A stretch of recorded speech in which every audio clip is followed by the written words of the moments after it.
사품, 연부제 중생이 업보받음. 그때 지장보살 마하살이 부처님께 아뢰었다. 세존이여, 제가 부처님의 위신력을 입은 까닭으로 백천만억 세계에 두루 이 몸을 나누어 일체의 업보 중생을 구제하고 있나이다. 만약 부처님의 큰 자비의 힘이 아니오면 능히 이 같은 변화를 부리지 못할 것이옵니다. 제가 이제 또 부처님의 부촉하심을 받사오니 아일따께서 성불하여 오실 때까지 육도의 중생을 해탈토록 하오리니 원컨대 세존이시여 염려하지 마옵소서. 이때 부처님이 지장보살에게 말씀하셨다. 일체 중생이 해탈을 못한 자는 성식이 정한 바가 없어서 악습으로는 업을 맺고 선습으로는 과를 맺나니 착하기도 하고 악하기도 한 경계를 따라서 태어나 육도에 윤회하여 잠깐도 쉴 새가 없으며 티끌수 같은 겁이 지나가도 미혹으로 고난에 걸리는 것이 마치 그물 속에 노는 고기가 노상 흐르는 물인 줄 알고서 잠시 벗어났다가 또 그물에 걸리곤 하는 것과 같나니라. 이런 무리들을 내가 걱정하였더니 그대가 이미 과거 여러 겁의 거듭한 서원을 실천하려고 저 죄 많은 무리를 널리 제도하겠다 하니 내가 다시 무엇을 걱정하리요. 이 말씀을 하실 때 회중에 있던 정자제왕이라는 보살이 부처님께 아뢰었다. 세존이여, 지장보살은 여러 겁으로 오면서 어떤 발언을 하였건대 이제 세존의 은근하신 찬탄을 받나이까? 세존께서 간략히 말씀하여 주옵소서. 부처님이 정자제왕 보살에게 이르셨다. 자세히 듣고 자세히 들어 잘 생각하라. 내가 그대를 위해 분별하여 해설하리라. 저 과거 한량없는 아승지, 나유타, 말로 할 수도 없는 겁전의 일이니라. 그때 부처님이 계셨으니 호는 일체지, 성취, 열애, 응공, 정변지, 명행족, 선서, 세간해, 무상사, 조어장부, 천인사, 불, 세존이셨고 수명은 6만 겁이었느니라. 이 부처님이 아직 출가하시기 전에는 작은 나라의 왕이 되어 한 이웃나라 왕과 더불어 벗을 삼고 함께 십선을 행하여 중생을 이롭게 하였더니라. 그런데 그 이웃나라에 사는 백성들이 여러 가지로 악한 일을 많이 지음으로 두 왕은 의논하고 널리 방편을 베풀자고 하였다. 한 왕은 발언하기를 어서 불도를 이루어 널리 이런 무리들을 남김없이 제도하리라 하였고, 또 한 왕은 만약 죄고 중생들을 먼저 제도하여 안락해 하고 보리를 이루지 못하게 하면 나는 끝내 성불하기를 원치 않노라 라고 하였더니라. 어서 성불하기를 발언한 왕은 곧 일체지, 성취, 열애였고 영원히 죄고 중생을 제도하고 성불을 원치 않은 왕은 바로 지장보살이었느니라.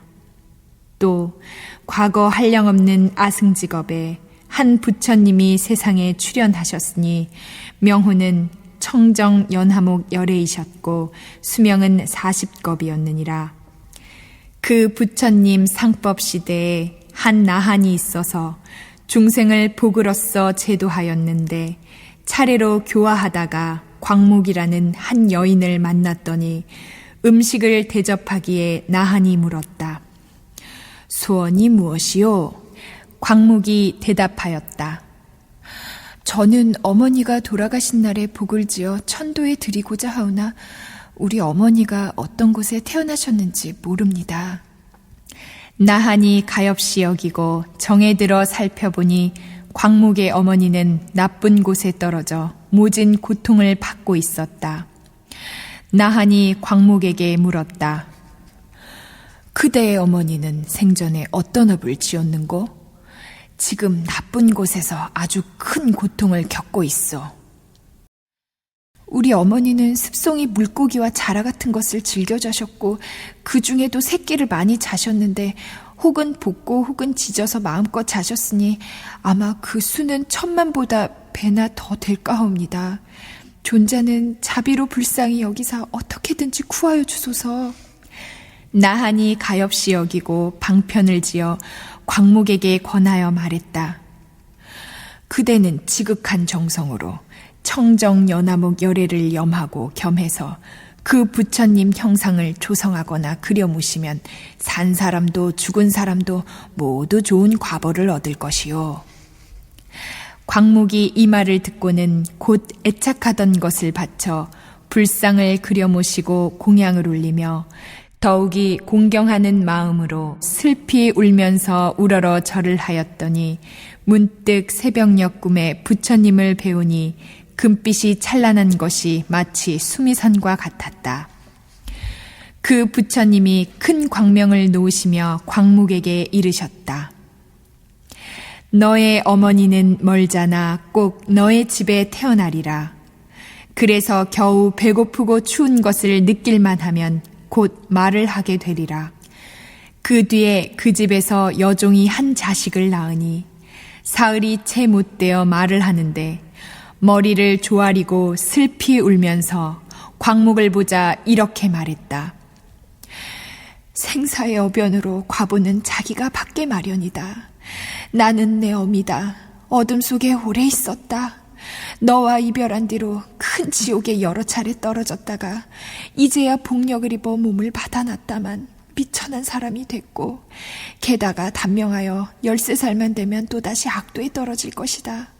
내가 내 업보를 벗겨줄 무슨 계책이 있겠느냐? 광목이 이 말을 듣고는 자기 어머니인 것을 의심치 않고 목매어 슬피 울면서 종의 자식에게 말했다. 이미 우리 어머니가 틀림없다면 본래 지은 죄를 알아야 합니다. 어떤 업을 지었기에 악도에 떨어졌습니까? 살생하고 헐뜯어 욕을 한 2가지 업으로 벌을 받았다. 만약 내가 복을 지어 나의 고난을 구제하여 주지 않았다면 이런 업으로서 도저히 벗어날 수 없었을 것이다. 광목이 물었다. 지옥의 죄보는 어떠하든가요? 종의 자식이 대답했다. 죄고받는 일은 차마 말로 할 수 없다. 100년을 두고 1000년을 두고 말하더라도 다 하기 어려울 것이다. 광목이 듣고는 통곡하며 울다가 허공을 향하여 말했다. 바라오니 우리 어머니를 지옥에서 영영 벗어나게 하여 주옵소서. 13살을 마치고 나서도 무거운 죄보가 없도록 하여 주옵소서. 다시는 악도에 거치지 않게 하여 주옵소서. 시방의 모든 부처님이시여 저를 가엾이 보옵소서. 제가 어머니를 위하여 바라는 이 광대한 서원을 들어주소서. 만약 우리 어머니가 사막도와 이 미천한 신분과 여인의 몸까지도 아주 여이고 영겁토록 다시 받지 않게 된다면 제가 청정 연화목 열애에 상합해서 맹세하겠나이다. 오늘부터 이 뒤로 100,000만억급 동안 모든 세계에 있는 지옥과 사막도에서 고통받는 모든 중생들을 구원하여 지옥, 축생, 악귀 등 악취에서 영원히 여익케 하고 이런 무리들을 모두 다 성불케 한 후에야 제가 정각을 이루겠나이다. 이렇게 서원을 마치자 청정 연화목 열애의 말씀이 들려왔다.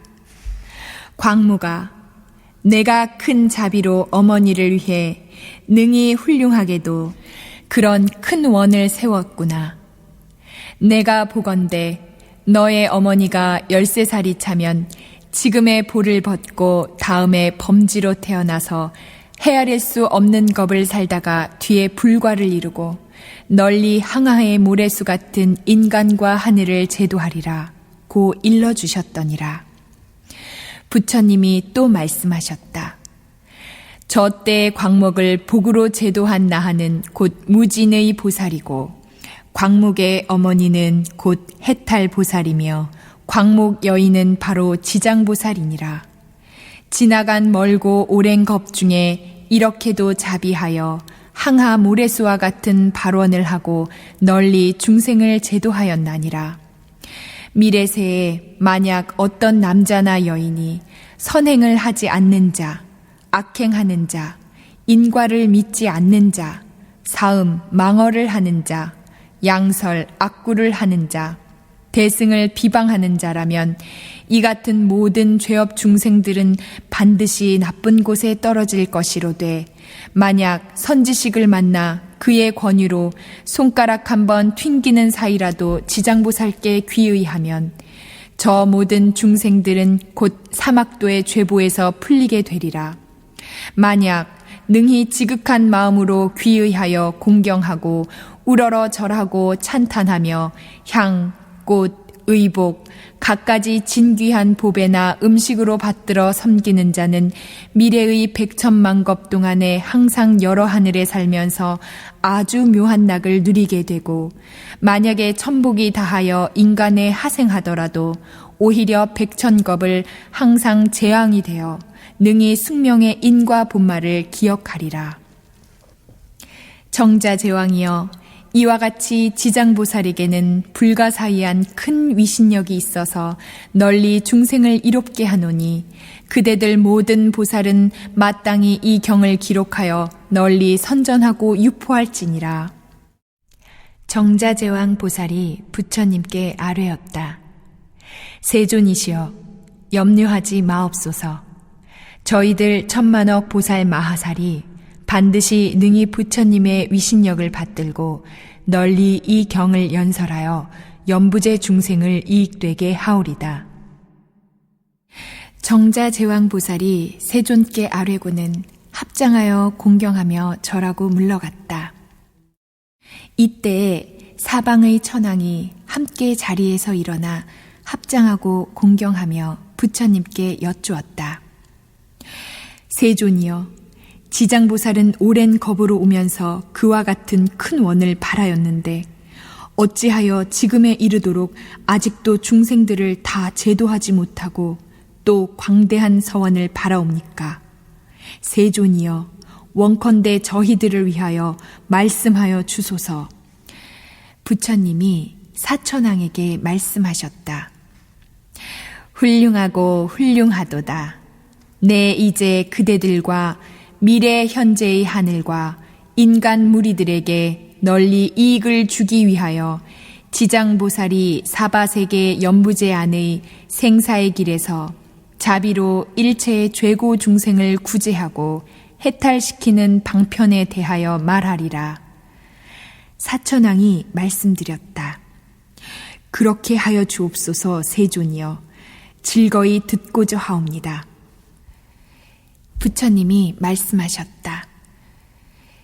지장보살이 오랜 겁으로 오면서 오늘에 이르기까지 중생들을 제도하여 해탈시켜 오지만 아직도 그 원을 다 마치지 못하였느니라. 이 세계의 죄고 중생을 사랑하고 가엾어하여 미래의 무량겁으로 어배인이 이어져 끊이지 않음을 너무나 많이 보게 되므로 또 거듭 원을 바라느니라. 이러한 보살은 사바세계 연부제 안에서 100천만억 방편으로 교화하고 있나니라. 사천왕이여, 지장보살은 만약에 살생하는 자를 만나면 묵은 앙화로 단명하게 되는 보를 말해주고 만약에 도둑질하는 자를 만나면 빈궁하여 고초받는 보를 말해주며 만약에 사음하는 자를 만나면 공작이나 비둘기, 원앙새의 보를 말해주고 만약에 사나운 입을 놀리는 자를 만나면 권속과 다투는 보를 말해주며 만약에 회방하는 자를 만나면 혀가 없는 구창보를 말해주며 만약에 성내는 자를 만나면 얼굴이 더럽게 찌그러지는 보를 말해주며 만약에 인색하고 간탐하는 자를 만나면 구하는 바가 어긋나는 보를 말해주고 만약에 음식에 절도가 없는 자를 만나면 배고프고 목마르고 목에 병이 나는 보를 말해주며 만약에 사냥을 즐기는 자를 만나면 놀라고 미쳐서 목숨을 잃는 보를 말해주고, 만약에 부모의 뜻을 어기고 행패를 부리는 자를 만나면 천재지변으로 죽게 되는 보를 말해주며, 만약에 산이나 숲에 불지르는 자를 만나면 미쳐서 헤매다가 죽게 되는 보를 말해주고, 만약에 전후 부모에게 악독하게 하는 자를 만나면 내 생에 바꿔나서 매맞는 보를 말해주며, 만약에 그물로 작은 새들을 사로잡는 자를 만나면 고륙간에 이별하는 보를 말해주고, 만약에 산보를 헐뜯어 비방하는 자를 만나면 눈멀고 귀먹고 벙어리 되는 보를 말해주며, 만약에 불법을 가벼이 여기고 그 가르침을 업신여기는 자를 만나면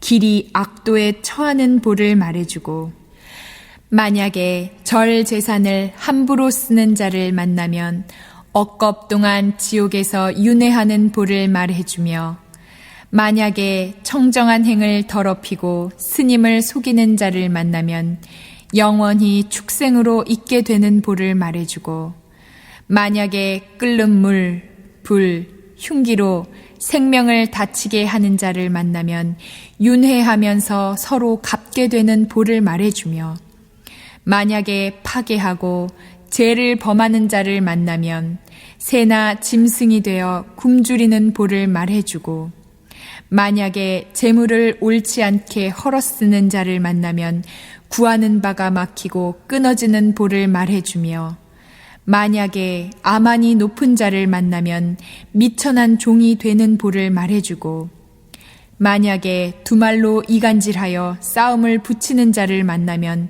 혀가 없든지 여럿이 되는 보를 말해주며, 만약에 소견이 삿된 자를 만나면 변방에 태어나는 보를 말해주나니라. 이런 등등의 연부제 중생이 몸과 입과 뜻으로 짓는 악습의 결과로 받게 되는 100,000가지 응보를 이제 대강 말하였거니와, 그러한 연부제 중생들의 업감의 차별을 따라 지장보살은 100,000방편으로 교화하고 있건만, 이런 중생들은 먼저 이 같은 보를 받고 뒤에는 지옥에 떨어져 여러 겁이 지나가도 벗어날 기약이 없느니라. 이런 까닭으로 그대들은 사람을 보호하고 나라를 보호하여 저런 중생들이 다른 중생을 미혹하지 말도록 하라. 사천왕이 듣고는 눈물을 흘리며 슬피 탄식하면서 합장하고 물러갔다.